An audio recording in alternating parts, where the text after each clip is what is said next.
ഇന്ന് നമ്മുടെ സർഗം കിച്ചണിൽ പച്ചമാങ്ങ കൊണ്ട് നല്ല മധുരമുള്ള ഒരു അച്ചാറാണ് തയ്യാറാക്കുന്നത്. വളരെ വെറൈറ്റി ആയിട്ടുള്ള ഒരു അച്ചാറാണ്. അപ്പം മാങ്ങയുടെ പുളിയും അതുപോലെ തന്നെ മധുരരസമൊക്കെ കൂടിയൊരു നല്ലൊരു വെറൈറ്റി ടേസ്റ്റുള്ള ഒരു അച്ചാറാണിത്. ഫ്രൈഡ് റൈസിനും ബിരിയാണിക്കൊക്കെ വളരെ ഒരു കോമ്പിനേഷനാണ്. ഇത് എല്ലാവർക്കും ഇഷ്ടപ്പെടുന്ന ഒരു അച്ചാറും കൂടിയാണ്. ഇപ്പം മാങ്ങ സീസൺ ആണല്ലോ, അപ്പം നമുക്ക് ശർക്കരയും മാങ്ങയും ചേർത്തിട്ട് നല്ലൊരു മധുരമുള്ള മാങ്ങച്ചാറ് തയ്യാറാക്കാം. അതിന് വേണ്ടി ഞാൻ നമ്മുടെ വീട്ടിൽ തന്നെ ഉണ്ടായ മൂവാണ്ടൻ മാങ്ങിന് അതൊരു 5 എണ്ണം എടുത്തിട്ടുണ്ട്. അത് നമുക്ക് തൊലി ചെത്തി ഇത്തിരി വലുപ്പത്തിൽ കൊണ്ടുവരണം. അതിന് മുന്നേ നമുക്ക് കടുകും ഉലുവയും കൂടി ഒന്ന് ചൂടാക്കി പൊടിപ്പിച്ച് കൊണ്ടുവരാം. ഒരു പാൻ അടുപ്പത്ത് വെച്ച് നമുക്ക് 2 സ്പൂൺ കടുക് ചേർക്കാം. കടുക് പൊട്ടി വരുമ്പോൾ നമുക്ക് 1 സ്പൂൺ ഉലുവ ചേർക്കാം.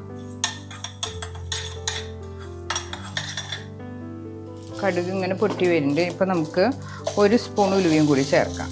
ഓക്കെ,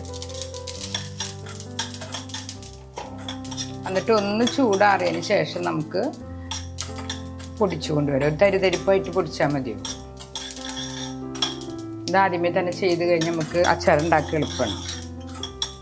ഇതിന് നമുക്ക് ഓഫ് ചെയ്യാം. ഒന്ന് ചൂടാറണം പൊടിക്കാനായിട്ട്. ഇനി നമുക്ക് മാങ്ങ ഒന്ന് ചെത്താം.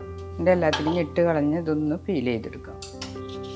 നല്ല പച്ച മാങ്ങ നോക്കിയിട്ട് വേണം എടുക്കാനായിട്ട്. പച്ചമാങ്ങയാകുമ്പോഴാണ് നല്ലൊരു ടേസ്റ്റ് കിട്ടുക. അപ്പം എല്ലാ തൊലിയും നമ്മൾ കളഞ്ഞിട്ട് ഇനി നമുക്ക് വലുതാക്കി കട്ട് ചെയ്യാം. സാധാരണ അച്ചാർ ഇടുന്ന പോലെ ചെറുതാക്കണ്ട, ഒത്തിരി വലുതാക്കാം.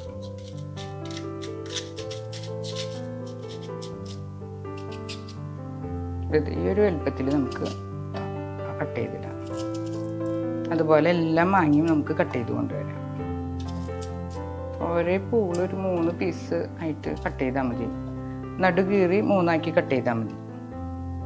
മാങ്ങയൊക്കെ നമ്മൾ ഈ ഒരു വലുപ്പത്തിൽ 5 മാങ്ങ ചെത്തിയെടുത്തിട്ടുണ്ട്. കണ്ട നല്ല പച്ചപ്പുള്ള മാങ്ങയാണ്. അങ്ങനെ ഇതുപോലത്തെ പച്ച നിറമുള്ള പച്ചപ്പുള്ള മാങ്ങ വേണം നമ്മൾ മധുരമുള്ള അച്ചാർ തയ്യാറാക്കാൻ വേണ്ടി എടുക്കേണ്ടത്. അതുപോലെ തന്നെ നമ്മൾ കടുക് ഉലുവയും ഒന്ന് ചൂടാറിയപ്പോൾ ചെറുതായിട്ട് ഒന്ന് തരിതരിപ്പായിട്ട് പൊടിച്ചെടുത്തിട്ടുണ്ട്. അപ്പം നല്ലൊരു കട്ടിയുള്ള ചീഞ്ചട്ടി വെച്ച് നമുക്ക് ഒരു 1/4 കപ്പോളം നല്ലെണ്ണ ചേർക്കാം. നല്ലെണ്ണ ചെയ്യുന്നതിന് നല്ലത്, കുറേ നാൾ കേടുകൂടാതിരിക്കുക. വെളിച്ചെണ്ണയാകുമ്പോൾ പെട്ടെന്ന് നാശമാവും. അതുപോലെ തന്നെ നമ്മൾ നല്ലെണ്ണയിലാണല്ലോ അച്ചാറൊക്കെ ചെയ്യുക. നല്ലെണ്ണ ചൂടായി വരട്ടെ, നല്ലോണം ചൂടാവണം.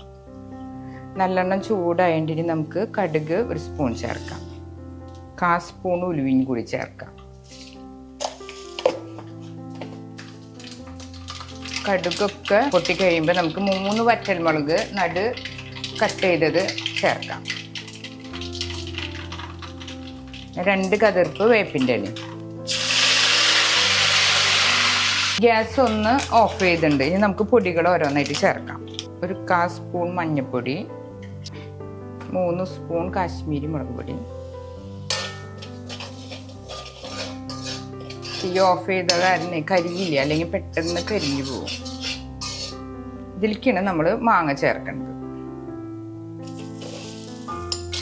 ഇനി നമുക്ക് ഗ്യാസ് ഓൺ ആക്കാം. അതിലേക്ക് ഞാൻ ഒരു 1/4 കപ്പ് ഇപ്പുറത്തെ അടുപ്പത്ത് നമ്മൾ തിളയ്ക്കാനായിട്ട് വെള്ളം വെച്ചിട്ടുണ്ട്. കുറച്ച് വെള്ളം തിളപ്പിച്ചത് ചേർക്കാം.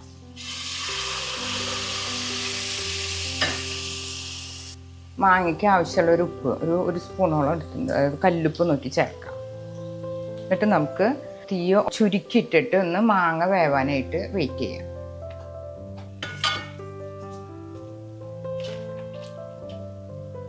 ഇതൊന്ന് വെന്ത് വരും നല്ലോണം. അപ്പോൾ മാങ്ങ ഒന്നൊരു വേവ് വരണം. എന്നിട്ട് വേണം നമ്മൾ ബാക്കിയുള്ളത് ചേർക്കാനായിട്ട്. ഇനി നമുക്ക് എൻ്റെ മൂടി ഒന്ന് തുറന്ന് നോക്കാം. അപ്പം മാങ്ങ ദേ ഇതുപോലെ ഇങ്ങനെ വെന്തുണ്ട്. തൊട്ട് നോക്കുമ്പോൾ ഒന്ന് ഞെങ്ങണം. അതാണ് അതിൻ്റെ ഒരു പാകം. അതിലേക്ക് ഇപ്പം നമ്മൾ ചേർക്കാനുള്ളത് നമ്മുടെ കായപ്പൊടി ചേർക്കാണ്ട്. അതൊന്ന് മിക്സ് ചെയ്യാം. അതുപോലെ തന്നെ നമ്മൾ ഒരു 250 ഗ്രാം ശർക്കര ഉരുക്കി വെച്ചതിനത് ഞാൻ എന്നിട്ട് അരിച്ചെടുത്തതാണ്. അത് നേരത്തെ തന്നെ ഉരുക്കി വെച്ചു. അപ്പോൾ ഇതുപോലെ നമ്മൾ ചേർക്കാം. അപ്പോൾ ഒരു മധുരരസം കിട്ടാനായിട്ടാണ് ഇങ്ങനെ ചേർക്കുന്നത്. അപ്പം നമുക്ക് ഇതൊന്ന് മിക്സ് ആവട്ടെ. അപ്പം നമുക്ക് നമ്മുടെ അച്ചാർ റെഡിയാവും. ഉപ്പൊക്കെ ഈ നേരത്ത് നോക്കിയിട്ട് ആവശ്യമുണ്ടെങ്കിൽ ചേർക്കാം. ഇത് നമ്മുടെ ഫ്രൈഡ് റൈസിനും ബിരിയാണിക്കൊക്കെ പറ്റിയൊരു അച്ചാറാണ്. കുട്ടികൾക്കൊക്കെ ഇഷ്ടമാണ്. വളരെ ഈസി ആയിട്ട് തയ്യാറാക്കുക. അതുപോലെ തന്നെ നല്ലൊരു മധുരരസം കൂടി ഈ അച്ചാറിനുണ്ട്. ഇതൊന്ന് തിളച്ച് വരട്ടെ. അപ്പോഴാണ് മാങ്ങയിലെ പുളിയും മധുരവും കൂടി ഒന്ന് ജോയിൻ്റ് ആവുള്ളൂ. അപ്പം നമ്മുടെ ശർക്കരപ്പാനി വെച്ചത് അങ്ങനെ ഒന്ന് തിളച്ച് യോജിച്ച് വരുന്നുണ്ട്. അതൊന്ന് കുറുകണം. എന്നിട്ട് വേണം നമ്മുടെ അച്ചാറിക്ക് നമ്മൾ പൊടിച്ച് വെച്ച കടുകൊക്കെ ഒന്ന് ചേർക്കാനായിട്ട്. എന്നിട്ട് 2 മിനിറ്റും കൂടി ഒന്ന് യോജിച്ച് കഴിഞ്ഞാൽ നമുക്ക് നമ്മുടെ അച്ചാർ റെഡിയായി. വളരെ ഈസി ആയിട്ട് തയ്യാറാക്കാൻ പറ്റുന്ന ഒരു അച്ചാറിന്, നല്ല ടേസ്റ്റാണ്. അതുപോലെ തന്നെ കുട്ടികൾക്കൊക്കെ അത് ഇഷ്ടപ്പെടുന്ന ഒരു അച്ചാറാണ്. മാങ്ങാ സീസണിൽ നമുക്ക് ഇതുപോലെ തയ്യാറാക്കി വെക്കാം. ഉപ്പൊക്കെ ഈ നേരത്ത് വേണം ചേർക്കാനായിട്ട്. ഇനി നമ്മൾ പൊടിച്ച് വെച്ച കടുക് ഉരുവും കൂടി ചേർക്കാം. പിന്നെ നല്ലോണം കൊഴുത്ത് വരും. അപ്പോൾ ഇതൊന്ന് മിക്സ് ചെയ്യുക. എല്ലാ ഭാഗത്തേക്ക് എത്തണ സൈസ് ഒന്ന് മിക്സ് ചെയ്ത് ഒരു 2 മിനിറ്റും കൂടി ഒന്ന് തിളച്ച് വന്നാൽ മതി. അപ്പോൾ നമ്മുടെ അച്ചാർ റെഡി ആയിട്ട് വളരെ വെറൈറ്റി ആയിട്ടുള്ളൊരു അച്ചാറാണ്. നല്ല മധുര രസമുള്ളൊരു അച്ചാറാണ്. ഇത് നമുക്ക് മാങ്ങക്കാലത്തൊക്കെ നല്ലോണം ഉണ്ടാക്കി വെക്കാൻ പറ്റുന്നതിന് എല്ലാവർക്കും ഇഷ്ടപ്പെടും. മധുരം നമുക്ക് കൂടുതൽ വേണമെങ്കിൽ കുറച്ചും കൂടി ചേർക്കാം. കുറവാ മതി എന്ന് വെച്ചാൽ കുറച്ച് കുറയ്ക്കും ചെയ്യാം കേട്ടോ. അത് ഓരോരുത്തരുടെ ഇഷ്ടം അനുസരിച്ച് മാറ്റാം. ഇതിപ്പോൾ നമ്മുടെ അച്ചാർ റെഡി ആയിട്ടുണ്ട്. നമുക്കിത് ഓഫ് ചെയ്യാം. അപ്പം നമ്മുടെ അച്ചാർ റെഡി ആയിട്ടുണ്ട്. നമ്മുടെ ഫ്രൈഡ് റൈസിനും ബിരിയാണിക്കൊക്കെ പറ്റിയ നല്ല മധുരമുള്ളൊരു പച്ചമാങ്ങ അച്ചാറാണിത്.